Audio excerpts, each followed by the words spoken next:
Bugun gipovolemiya shok 6-qismi haqida 6-qismini o'tamiz. Ya'ni instrumental tekshiruvlar, asosan umumiy qon, birinchi bo'lib umumiy qon tahlilidan boshlaymiz. Bizga umumiy qon tahlili nimani beradi desa, endi bilamiz, gipovolemiya shokda ikki xil turi bor: gemorragik, nogemorragik. Gemorragik shokda shuni nazorat qilishimiz kerakki, eritrosit ham, plazmadagi boshqa oqsillar ham, plazma suyuqligi ham teng miqdorda, teng prosentda yo'qolganligi uchun bizdagi birinchi dastlabki olingan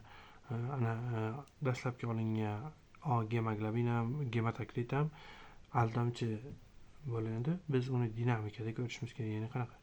30-60 minutlardan so'ng.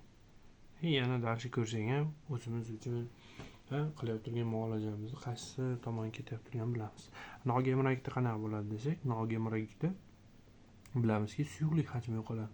Shuning uchun konsentratsiyalanib ketadi, qon qo'yilib, qo'shqoq va yopishqoq bo'lib ketadi. Eritrositlar va gematokrit ko'tarilgan hisoblanadi. Ko'tarilgan chiqadi. Endi keyingisi laktat tekshirish. Bu laktat nima beradi desa, atsidozni bizga laktat clearansini ko'rishimiz mumkin. Bunda qanaqa desak, bu bizga anaerob sharoitdagi glikolizni qanchalik tez yoki qanchalik chuqur bo'lganligini anglatadi. Arterial bosim normal bo'lganda laktatning yuqori bo'lishi yashirin shokda anglatadi. Qaranglar, gipovolemiya shokka taxmin qilinyapti bemoringiz, lekin davleniya normada, laktat ko'rdingiz, laktat 2 dan kichkinaroq. Laktat 2 dan kichkina. Yo'q, 2 millimol. Norma 2 millimoldan kattaroq. Hozir to'xtanglar. 2 millimol. Norma 2 millimolgacha. 2 millimol deb tushunsak bo'laveradi. Endi giperlaktemiya 2 millimoldan baland, 2 millimoldan baland bo'ladi va 4 millimolgacha. Agar 4 millimol va 4 millimoldan ortiq bo'ladigan bo'lsa, og'ir shok bildiradi. Endi bu nimani bildiradi desak, aytdik, anaerob sharoitda glikoliz, ya'ni sut kislotagacha parchalanish, laktat kislotasi hosil bo'lishini bildiradi. Endi buni ham ko'rib turishimiz kerak. Ya'ni biz neytrallab turishimiz kerak. Agar 2-4 soat ichida 20-30% va bundan oshadi, aytaylik 3 millimol chiqqan, 2-4 soatdan keyin ko'rdik, laktat millimol normallashib 2 millimolga tushib qoldi. Demak, biz qilyapti turgan muolajamiz samarali va to'g'ri yo'lda ketyapmiz. Ya'ni bu tekshirib turish uchun o'zingiz qilayotgan ishingiz. Keyingisi qonda gazlar va kislota ishqor holat. Kishiyasiga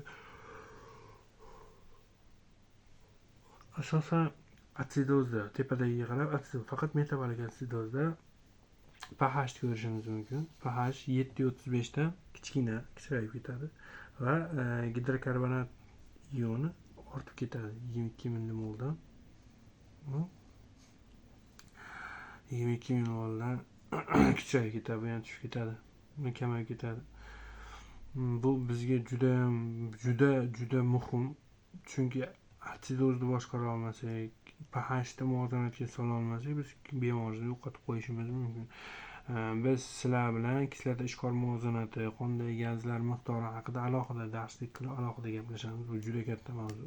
Hozircha normani bilib tursak yetadi.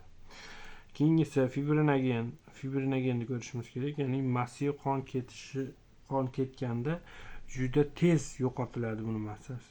Uni darajasi 1,5-2 millimol gram tahsin litrga yetganda bu kritik ko'rsatkich. Bu darajaga tushib ketsa, buni nima qilamiz? Kritik darajaga yetdi. 1,5-2 gram tahsin litrga keldi fibrinogen. Endi biz nima qilishimiz kerak? Bu yerda biz keroretsibitat yoki fibrinogen konsentrat qo'yishimiz kerak qonga. Endi qonga shunaqa mahsulotlar quyishda tez yordam beradigan kaulogrammadan tashqari TEG yoki ROTEM degan apparatlar, test bor. Viskoelastin testi deydi. Buni ichida TEG apparati yoki ROTMda ko'rishimiz mumkin. Birinchidan bu bizga nimani beradi desak, birinchi qon evish faktorlarini darajasini beradi. Qon evish faktorlari normadan yuqorimi, normadan ko'pmi? Normadan past bo'ladigan bo'lsa yoki pasayib ketgan bo'lsa, yangi muzlatilgan plazma quyishimiz kerak darhol.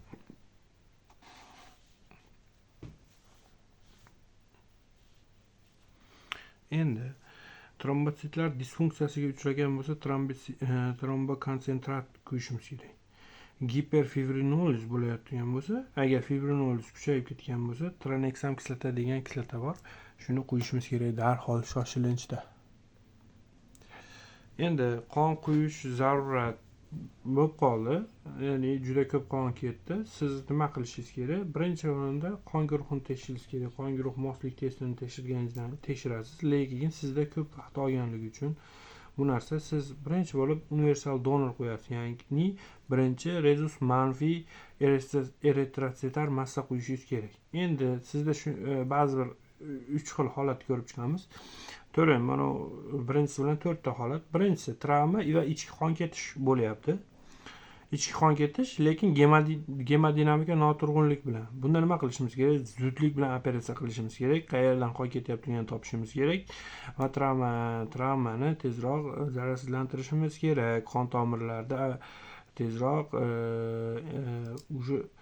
qon ketayotgan turgan joyini topib berkitishimiz kerak.